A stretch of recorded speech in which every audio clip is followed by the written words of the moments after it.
Good evening, everyone, and welcome to Boston Balling. I'm your host, Gabby Hurlbut.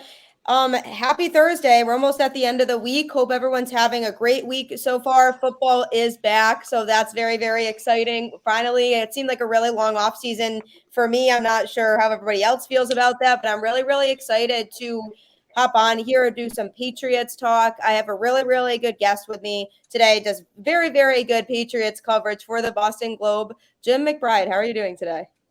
I'm doing great. Thanks for having me, Gabby. Thanks for coming on. I really appreciate it. I always appreciate looking at your tweets to see what's going on with the team and training camp and all that. So definitely appreciate having you. Oh, thanks. My pleasure. So yeah, I know we definitely obviously have a lot to touch on, but before we kind of dive into that, could you just let everybody know your story, how you ended up where you are in terms of your career? Sure. So I grew up in Massachusetts in Malden, went to Suffolk University, got a co-op job at the Globe, and worked covering high school sports for a while. Eventually got a job as a night editor in the sports department. So I was a copy editor for about 25 years. And then I had an opportunity to take the Patriots beat writer's job 8 years ago. And it couldn't have come at a better time. My kids had grown, didn't need me at home anymore during the day. So yeah, so it's been a whirlwind. It's been great. It's been I've been at the Globe for over 30 years, on this job for 8 years now, and it's been a great run. Couple of Super Bowl championships. So I never take for granted that I get to watch football for a living. Yeah, exactly. That's what I was going to say too. Who would ever complain about being involved with something that they love just on a day-to-day basis? Because we obviously love football, but the fact that you get to just watch football and get paid for it, who would ever complain about that? Yeah, Ivan Fears, who was the running backs coach here in New England for forever, told me once at a practice that if you love your job, you'll never work a day in your life. And I've always thought that was a great philosophy. No, it's so true. It's so true. It doesn't feel like work if you love what you're doing. And I think that's great for you. And what would you say is your favorite part of your job? I think the fact that we get to put out a different product every single day, like that deadline adrenaline is there. You got to you put out a product that people read. Um, you know, People don't always like this good feedback, but it's every day is different. Even though you might have the same schedule down here in Foxborough on a practice day, there's like never the same day twice, and I love that freshness, and I love the fact that we put out a fresh product every single day. Yeah. No, that's super cool. It just feels like every day, no day is ever the same probably, which is awesome. Yeah, it's great. Yeah. No, I like that a lot. I think that's super cool and it's always interesting to hear people's stories and how they got to where they are and the fact that you get to do that for a living. I mean, that's definitely the goal for a lot of sports fans. So, I think that's really cool. But yeah, I know I'm happy to have you on the show. I mean, as you can see, I'm repping my Mac Jones jersey. He is not playing tonight. But I am excited to definitely see kind of how year two goes for him and just how this offense meshes in year two. So one of the things I was interested in asking you was kind of in general, what did you notice during training camp? What are some things that are exciting that we can look out for going into this season? Yeah, so I think the offense has struggled a little in camp. That's been no secret, but I think maybe people are making a bigger deal about it than it is. It's still just training camp. It's practice. In Bill Belichick's words, it's a new streamlined offense, so it's going to take time for these guys, despite the fact that they've been playing football their whole life, to jump into a new offense. You can't just do it seamlessly. There's going to be hiccups. There's going to be good days and bad days, as everyone says. So I think the fact that people have, really, kind of pushed the panic button about watching this offense in practice, they need to slow their roll a little bit because I think this will be a much better product when week one comes, which is a month from today, actually. So That's um, crazy. don't panic on the reports that this offense is dead in the water. It's going to take some time, but they're going to get there. They'll figure it out. There's too many good players and smart coaches to not figure this out. Yeah, so you definitely feel like it was just over dramatized on social media in terms of the way people were talking about how bad it actually is. Yeah, and nobody's taken the half glass full approach that the defenses look really good. I mean that's part of the factor of the offense struggling. It's this defense, which has a lot of new faces, especially at the second level, is better, is faster, and they can make the adjustments quicker. So it's just, it's just a work in progress. And I don't think anyone inside the building is pushing the panic button. So the fans probably shouldn't either.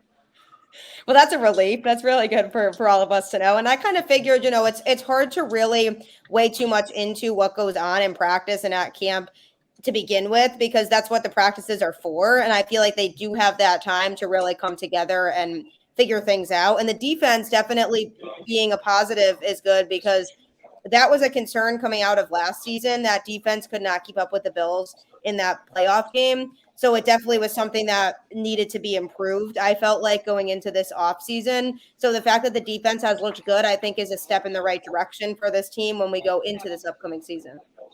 Yeah, defending mobile quarterbacks is imperative in this division, especially in the league really right now. But in this division, especially with Josh Allen, with Zach Wilson, with Tua, these are guys that can run and throw, and they make quick decisions. That they run those RPOs, and you need to have guys that can make decisions on the other side of the ball to counteract that.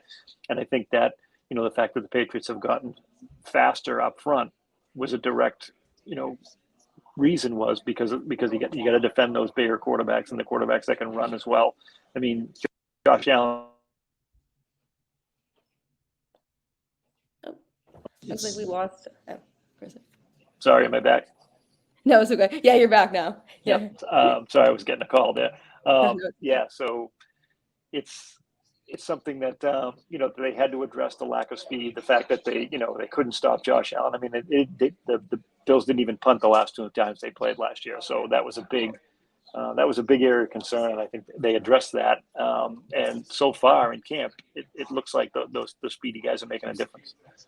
Yep, that's really good. And obviously we saw that as a glaring hole, because like you said with Buffalo, and that Bills team is very, very good. They're still going to be very good. Do you feel like they're still, based on just what you've seen, obviously it's hard to say for sure because we don't know exactly how the Bills have been looking in their practices, but do you feel like that gap between the Patriots and the Bills is still pretty large? Because even though record-wise it didn't really show like it was when the two teams were playing head-to-head, you could really tell a difference in where Buffalo was at compared to where New England was at. Do you feel like that gap is still going to be there, that's that noticeable? Or do you think the Patriots got more competitive to the point where they would be able to, have closer battles with the Bills this year?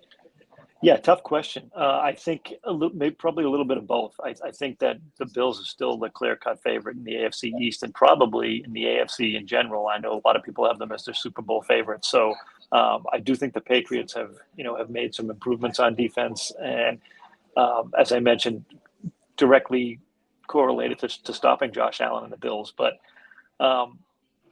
so they've probably cut the margin a little bit, but I still think the Bills are probably the odds-on favorite to win this division, barring an injury or something like that. Yeah, I agree with you. I still think Buffalo wins the division. I think the Patriots, though, I mean, at least from what I'm hoping, that now that Mac Jones has a year under his belt, that they still get a wild card spot into the postseason. And maybe now that they have that exposure, maybe they go a little bit deeper. But do you see a difference between where Mac Jones is at now compared to the end of last season? Does he seem like he's more comfortable? Does he seem like he's shown some strides going into this year? Yeah, I think leadership-wise, he's definitely a different player. He came into camp last year in a battle with Cam Newton to win the starting job, and he was very respectful of Cam. And I think because he was battling for that job, but it was Cam was already named the starter going in because he had been the starter the year before. He didn't really have a chance to kind of flex his leadership muscles. Different guy this year, came into camp, knew it was his job, not afraid to pull guys aside and tell them what he's thinking, or maybe correct a mistake. And that's not always easy for a younger player, especially last year when he was a rookie. But to a man, the guys in this locker room have all talked about how much they respect Mac because of his work ethic and his leadership skills, and he's got a great personality. So I think he's definitely grown in that area for sure this year. And on the field, it's going to be kind of hard to tell because, like I said, they're implementing that new offense, and they have had their struggles. So, but you can even see during those struggles when you don't always know whether the quarterback threw a bad pass or the receiver ran a wrong route. I mean, unless you're in that huddle, you don't know what play was called. So it's kind of hard to assign blame to what happened. But you see when Mac will pull a guy aside and kind of, point at himself like, look, I screwed that up. Or even to a point where he say, the body language, you can tell that probably the receiver screwed it up, but Mac's going to talk to him in a way like not make him feel bad, but just say, this is what we need to do better. Yeah. And I think confidence wise, he has to have taken a step up from that standpoint too, now that he has had a season under his belt and he's starting to really learn kind of the ropes of playing in New England and playing under Belichick. And I feel like it's hard to believe that he hasn't gained some confidence, especially with the season they did have last year. And considering just they played some tough teams last year, and the fact that they were able to still get into the postseason has to be huge for him from a confidence standpoint. I'm glad that even though, yeah, they kind of got blown out by the Bills in that playoff game, I think having that, getting that taste of the postseason and what that environment is like is going to be huge for him going into this year. Yeah, sure. And don't forget they were a really good team and they had the lead in the AFC East late in the season. Yeah. They kind of ran into bad luck with having such a late bye week. I thought a lot of the players looked to that bye week as kind of the dog chasing the bone, and they couldn't wait to get there and get that week off. And when they finally got it, they beat the Bills in that windswept game up in Buffalo, and the reward was a week off, and they just weren't the same team when they came back for whatever reason. Whether they just, I don't know, whether it was just that was the prize, that was the carrot that was dangling in front of them, and then when they finally got there, they couldn't find motivation for the rest of the year. Or motivation is probably a bad word, but they just could never get their mojo back. They were a different defense that last month. Thankfully they had the Jaguars on the schedule, which kind of clinched the playoff spot. But they really looked like a bad team 3 out of the last 4 games last year. And, it carried over to that playoff game against the Bills where, they were outclassed. So there's no two ways about it. Yeah, that's such a good point. I feel like there really was a momentum shift when they went into that bye week, and that's definitely always a risk with late bye weeks too, because they were playing clean football leading up to that. They had cleaned up a lot of their mistakes that they were making at the beginning of the season, and I felt like, I was like, wow, if they play football like this, they can compete with these other teams that are tough in the AFC. And they were an exciting team to watch. And I said, yeah, I mean, this could be a team that is really tough for teams to run into in the postseason. But then, yeah, they come back from that bye week, and it's almost like they forgot a lot of those things that they had been doing in the middle of the season, and we're kind of shifting back into some of the habits and mistakes they were making at the beginning of the season. And that was really frustrating to watch because it just seemed like everything kind of fell apart during that bye week, and they just enjoyed that bye week maybe a little bit too much, and they were just forgetting some of the things that they had been working on fixing all season. Yeah, I agree, and I think that this year's bye is more in the middle of the schedule, which is something that has benefited them a lot in the past. So I think that bodes well for this team, and I'm sure Bill won't let them forget what happened after that bye week last year. So I wouldn't suspect any kind of letdown after the bye week this year. He definitely will not. I'm sure he's reminded them multiple times too. But yeah, I mean, I really like Mac. I think he has a really high ceiling. I'm excited to see his progression going into year 2. One of the things I will say that was kind of lacking that they definitely almost was a hole that needed to be filled was that receiving core, and really not feeling like anybody was a true wide receiver one. One of the things that I am hearing coming out of training camp, which I'm sure you can speak on too, is how well Devonte Parker has been doing and just kind of where he's at in terms of fitting in with this offense. Is he somebody that you really think could be a true wide receiver one for Mac? Because he's never really had that role in particular, and we do need somebody who can kind of take on that role.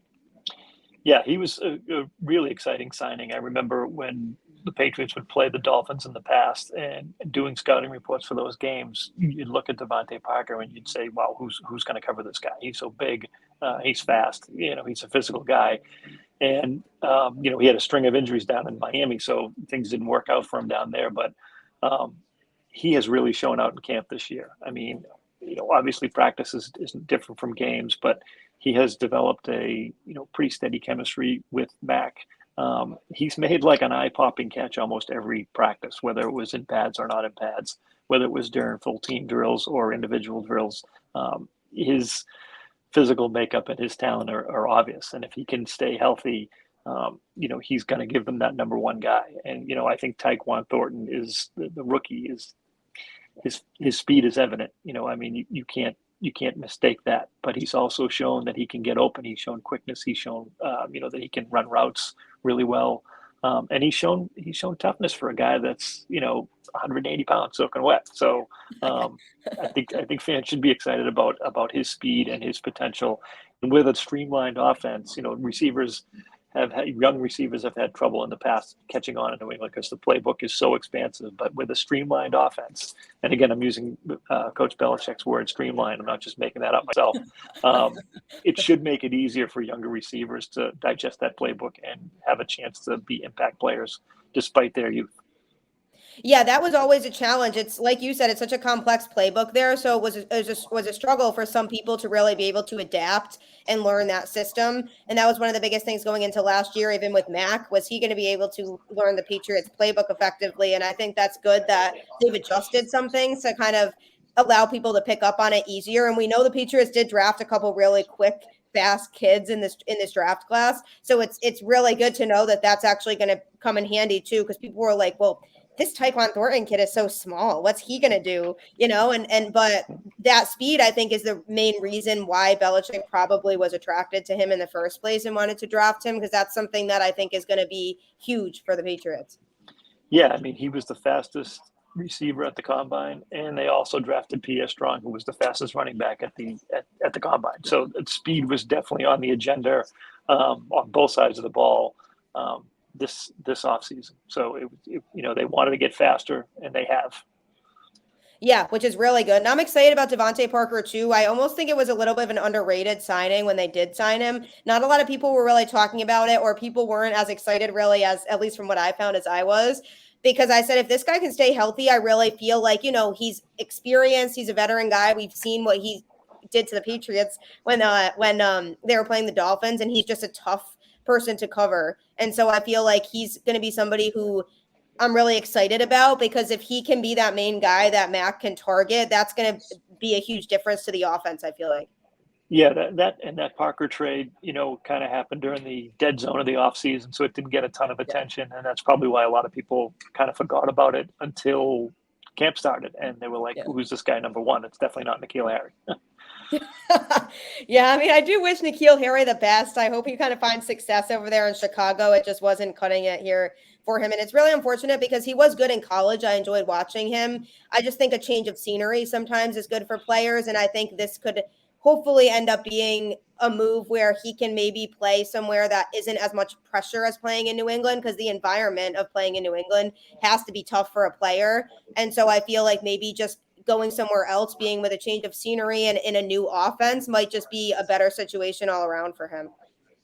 Yeah, we hope so. I mean, he was certainly an easy guy to deal with. He just for whatever reason he didn't catch on here. The physical traits and skills that made him such a dominant player in college just didn't translate here. But maybe they will in Chicago. So we'll see.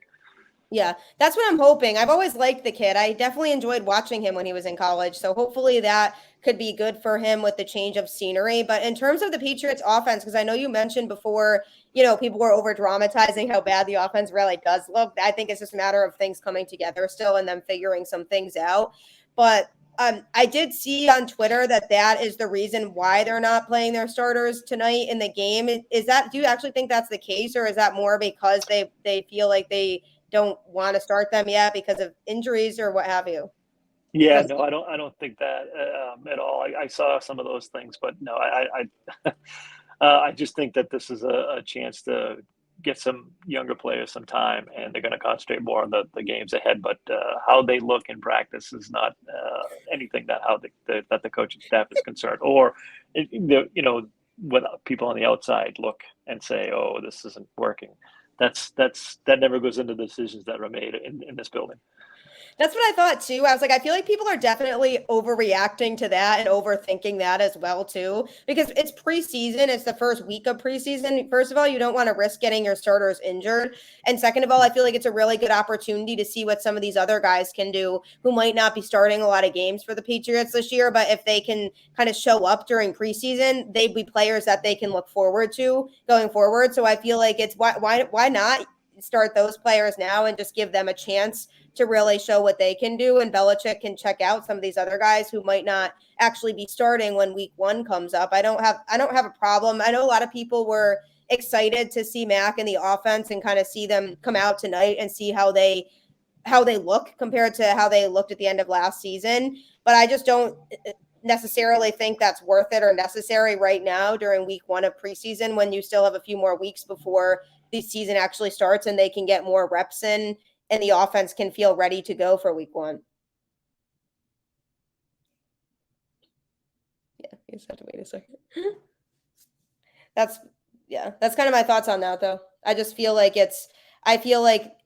it's not really necessary to start the offense, the starting offense during preseason, at least right now. And maybe in the last week of preseason, you throw them in just to see, make sure that they are good to go for when the season actually starts. But I feel like in general, it's not really necessary right now to put the offense in. And I feel like people were overreacting on Twitter, like, oh, they must just think the offense looks too bad, so they're not going to start them. But I feel like it's common for teams to not use all their starters during preseason anyway. So I was a little bit confused as to why people were overreacting to that, just because it seemed like an overreaction to me that people were kind of thinking that in the first place, because I just feel like it's preseason, so it's common for that to happen. It's common for teams to not start everybody right away until the actual season starts, when the games actually count. Yeah. Well, it's the Patriots, so they're going to overreact, right? Always.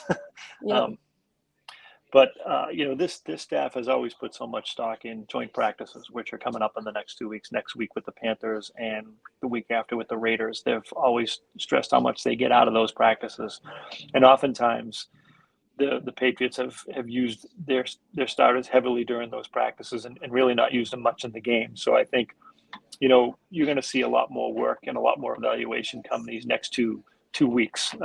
2 practices against the Panthers next Tuesday and Wednesday, and then out in Vegas against Josh's Raiders. So that's really, I think, where the coaching staff is pointed towards, making evaluations and guys winning jobs and winning snaps, more so than the opening preseason game against the Giants, which is just going to be more or less an extended practice and a way to get some younger guys used to game conditions and clock management situations and things like that. Yeah, which makes sense. That's why I was like, I feel like this is not right. I feel like people are just overreacting to this, and it's not about the offense not being ready. And it also kind of makes sense. I feel like they want to save some of that for not give away all their secrets in terms of their offense either. That they're kind of changing this year, and they don't want to show teams too much of that too early. So I definitely think it makes sense. I think for a lot of us, we're just happy to have football back on our screens, but I'm definitely excited for when they do decide to start their main guys and their starters, just to see how they look off the bat compared to how they looked, in that playoff game last year. Yeah, absolutely, and they will. It'll look much different, and it's always good to have game action and to see what these guys do against fresh faces, because they've been kind of beating up on each other for 3 weeks. So this is always a good day, even if there's no scheme or a game planning involved. Yeah, it's just a welcome back football. Let's all sit here and enjoy being able to watch it on our TVs type thing, and just enjoy it, and just be able to just enjoy the fact that we actually have football back. But I mean, obviously, it's probably a much different experience for you because you're actually at the game, so you pick up on certain things that the rest of us might not, that are just watching it on TV. But do you feel like in general, when it comes to just this game in general, or just in general the rest of the preseason, are there certain things that you would like to see from some of the young players in terms of just seeing what they can do? Are there certain things you're going to be looking for from them based on practice? Yeah, just more or less their competitiveness. If they take this as as seriously as they should, if they're prepared, if they're listening to the veterans, if they're listening to their coaches, if they're substituting when they're supposed to, things that they're just not used to, and you want to see if they've learned those through the spring practices and the first 3 weeks of training camp, just to kind of translate that stuff to game action, and just see how they hang in there and compete, and not necessarily get down on themselves when they make mistakes. Body language tells you a lot, especially with a rookie. So those are the kind of things you look for. Yeah. Resiliency. Yeah, and it's more of a confidence boost than anything too. If they can go out there and they can compete, that's good for them from a mental standpoint of, yeah, we kind of got exposure to some game action, even though it was a preseason game, and being able to just perform and make good plays when they need to make good plays, I feel like is just huge in terms of um just their confidence and just the mental states for all of them too. And I think that's going to be huge going into the season. And it's just a good opportunity for them to, if they do make mistakes, that's okay, because this is the time to do it, and be able to figure out how they can fix those going forward. So this is definitely a good opportunity for them to really work out some of those kinks and maybe some of those nerves that might come with being in a live game setting. Yeah, and resiliency too, and short memory, that's what a lot of coaches and veterans will tell these young players, that you have to have a short memory, whether it's a good play or a bad play. You can't let that leak into the next play. You can't let one bad play lead to two bad plays. So it's kind of that mindset. It's kind of that professional mindset. Yeah, because obviously everybody's going to make bad plays. That just is what it is. Nobody's perfect, but being able to have that mental capacity to just move on from it and be like, okay, it's one bad play, and just brush it off and keep moving forward, as opposed to letting it ruin your performance the rest of the game because you're thinking too much about that one play that it leads to more mistakes, which is really hard Yeah, for people to do, I feel like. it is, because you probably, as a younger player, you feel like the coach is looking over your shoulder, and you feel like, if you make a mistake, you're going to get yanked. You just can't have that mentality, because you've got to be ready for the next play. And you know I'm sure it's intimidating to be a rookie and see Coach Belichick on the sideline, a guy that you've probably watched a million games and seen him, and now all of a sudden he's your coach. But um, you just kind of got to get those jitters out of the way, and I think this is a good night for that. Yeah, definitely. I agree with you. Is there anybody in general on the team right now that you think it might have a surprisingly unexpected good season for the Patriots this year, and maybe produce more than people are kind of thinking that they might? I don't know if this guy's going to produce more than people might think, but I think Ramondre Stevenson is going to have a big jump. He obviously had a really good rookie season, Yeah. but I think he's with James White retiring, he's going to be more counted on to be a more versatile back, more pass catching back, and I think that he's shown in camp and even towards the end of last year that he does have the ability to catch the ball out of the backfield. Um, One thing he'll probably need to clean up a little is blitz pickup. You need to be that for a reliable third down receiver. But I think he's a guy that has a chance to be one of the better running backs in this league, and certainly one of the most versatile running backs in this league. So I would keep my eye on Ramondre Stevenson for sure. Yeah, I mean, at the end of last season, I was super excited about him. He, like you said, had a great year last year, and I feel like there's so much opportunity for him to just continue to progress. And I mean, like we mentioned, James White, I was going to bring that up too, how he announced his retirement, which is sad. I mean, he definitely did a lot for the Patriots. He was just a really stand up guy, class act, kind of a good guy to have around. Obviously he contributed in so many ways to the Patriots offense, and nobody's going to forget that game winner in the Super Bowl that year, thanks to James White. So I feel like there's a lot of things that he did for this team. I'm really happy for him. I'm wishing him the best of luck in his retirement, but that's definitely something that I think a lot of people weren't really expecting to drop today because they were so focused on the game. But I know some people are kind of bummed at the fact that they won't get to see him paired with Mac this year. Yeah, it's tough.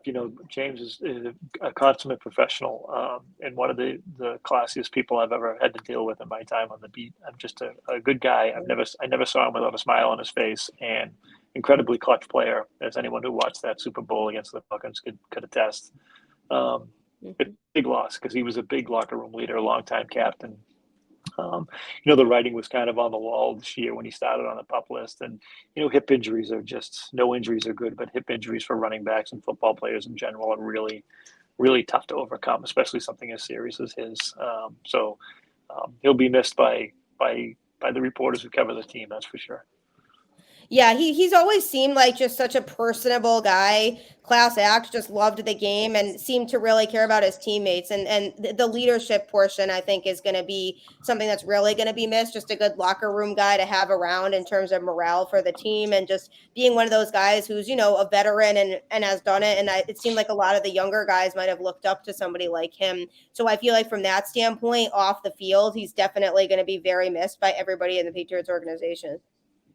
Yeah, it'll be interesting to see which players kind of step up and assume some of that, not only his snaps and his production, but his leadership qualities and his leadership skills, and just to be that kind of beacon in the locker room that guys look to.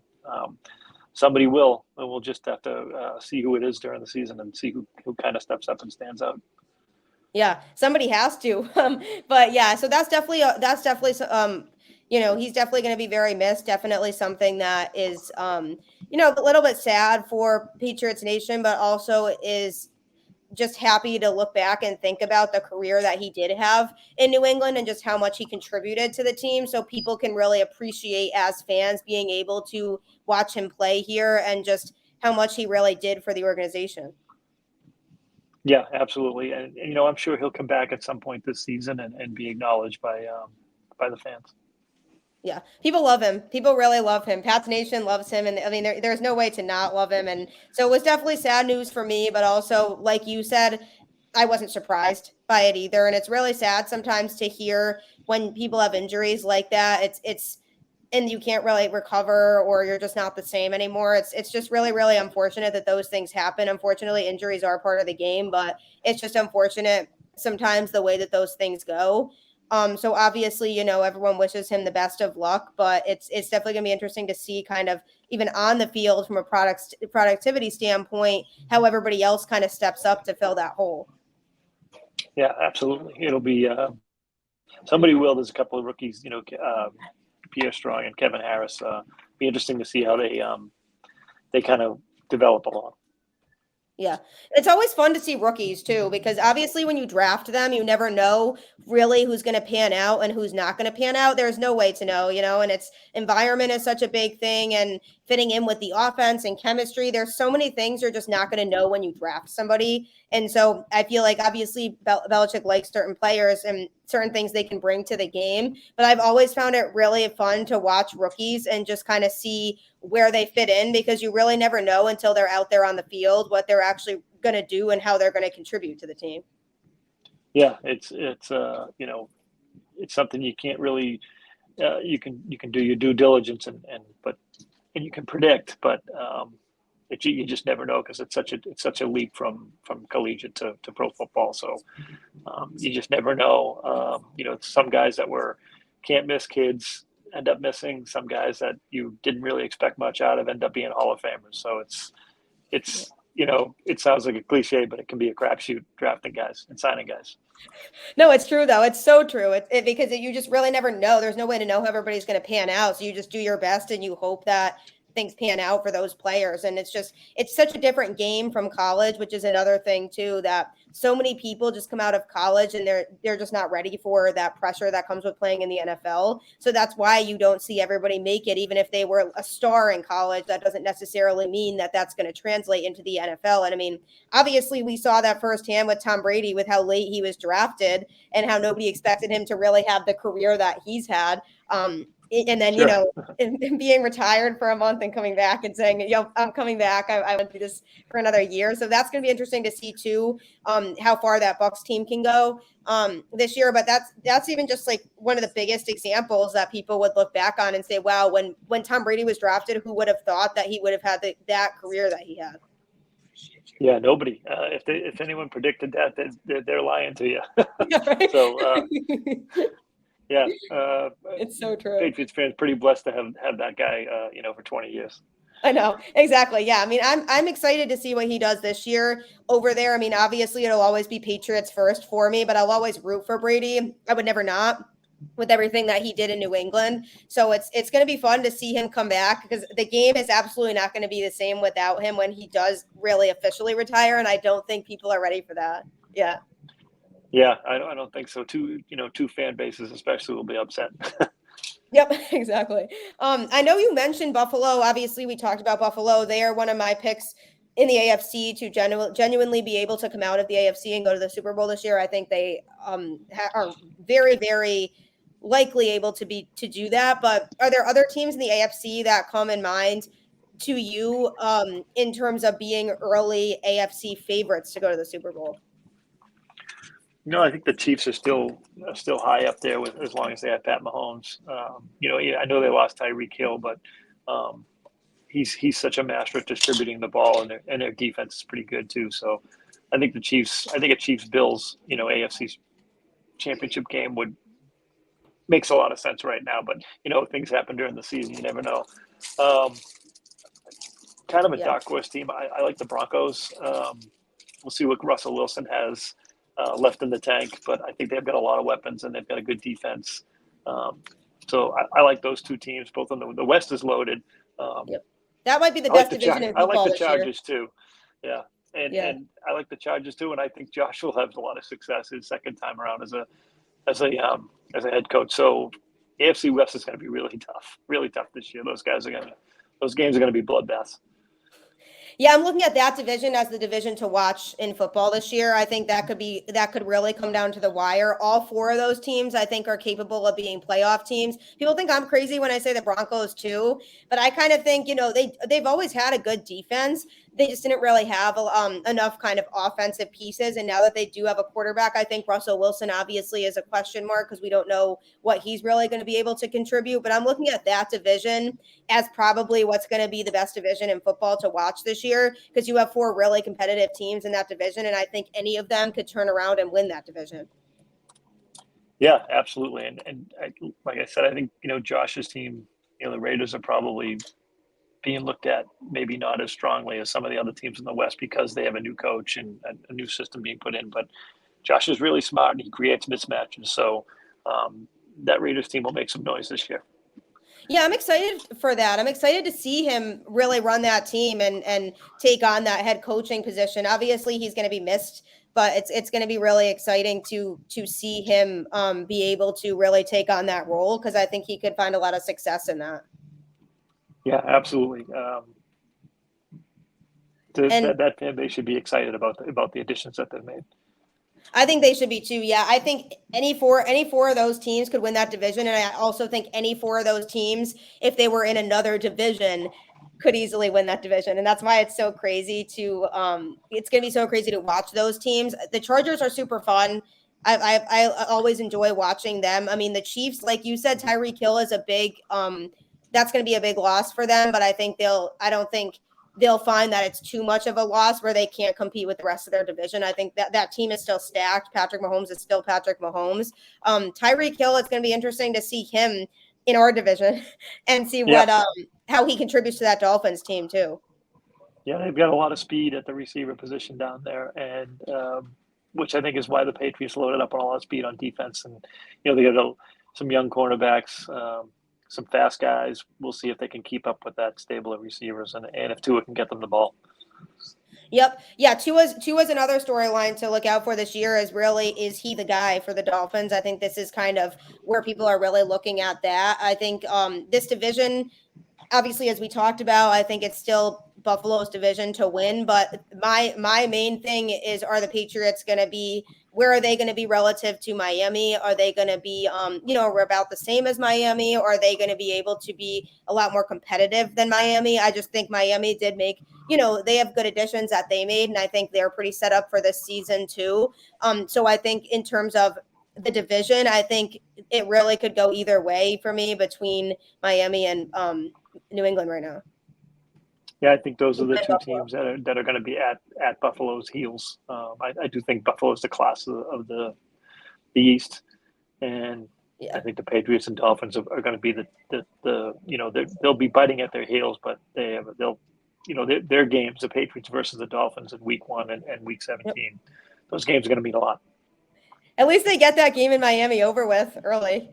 Exactly. Because they Exactly. always struggle there for whatever reason, even back to the Brady days. So I think everybody's happy that that game is early on and they just get it out of the way so that nobody has to worry about like, oh, but we still have to go to Miami if it's getting towards crunch time and the games are really, really starting to matter in terms of clinching playoff spots and everything. I would not want to be going to Miami that late in the season. Yeah, it's really been a a house of horrors for them down there, and for a long time. So we'll see if Really? the heat won't bother them as much this year because they've been able to practice in so much heat here. We'll see if that makes a difference. Yeah, I was hoping that that would be that they would change that last year, and I was like, well, Mac Jones is a new quarterback. Maybe he'll change the hauntings that go on in Miami now. But hopefully, they can turn that chapter this year and figure out a way to win down there because it's just always been like a curse for the Patriots is playing down there. So I think, yeah, I think this division is going to be fun. I think obviously Buffalo is very good still. I don't think anybody would complain after that Chiefs Bills game last year to see a game like that again because that was probably one of the best football games I've ever watched.